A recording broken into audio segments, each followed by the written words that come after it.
Now, files declassified in America have revealed covert public relations and lobbying activities of Israel in the U.S. The National Archive made the documents public following a Senate investigation. They suggest Israel has been trying to shape media coverage of issues it regards as important.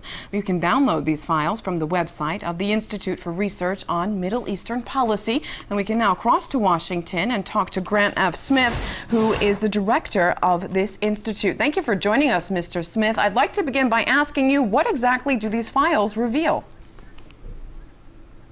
These files are from a sealed Senate investigation, which was the result of the Senate Foreign Relations Committee and the U.S. Department of Justice looking into groups that brought $36 million into the U.S. to plant stories in the U.S. media and promote Israeli foreign policy objectives in the United States.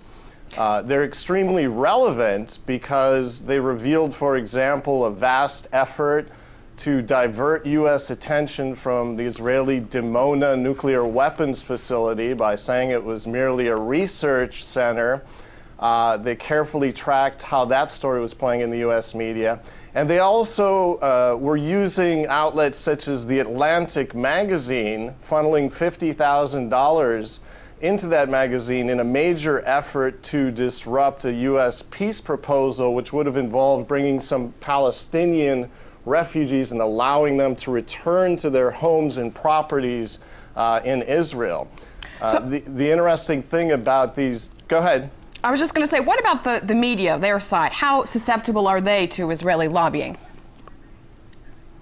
Well, this reveals essentially that major U.S. publications that were on the receiving end of the $36 million really fell into line for a whole host of initiatives. Now, the Senate investigation was a failure, and they essentially heavily censored the Senate transcript and then put all of these extremely damning files into sealed records for years and years so that nobody could really see what was going on. And unfortunately, the groups that were involved in this, that were ultimately forced to register as foreign agents and disclose their activities, they simply transferred all of these activities into a group called the American Israel Public Affairs Committee. So it's extremely enlightening for Americans to see how media influence functions by looking at internal documents from this investigation. Well, it also makes you ask, how much will Americans really see if the U.S. media is so affected by these lobbyists, no?